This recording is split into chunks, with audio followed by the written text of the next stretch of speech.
Controversy involving the Duluth mayor's girlfriend and official city business will now be investigated by someone outside City Hall. Last month, the city announced an internal review after reports Mayor Roger Reinert's girlfriend and one-time campaign manager Amber Gursky was involved in city business. Gursky is currently a marketing manager for AmSoil. According to emails obtained by the Star Tribune, Gursky made requests of city staff and sought information from staff directly rather than go through proper channels that a private citizen would.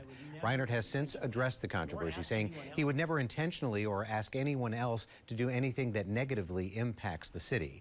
Last night, the city announced its own attorneys are done investigating, and a similar review will be done by an outside attorney.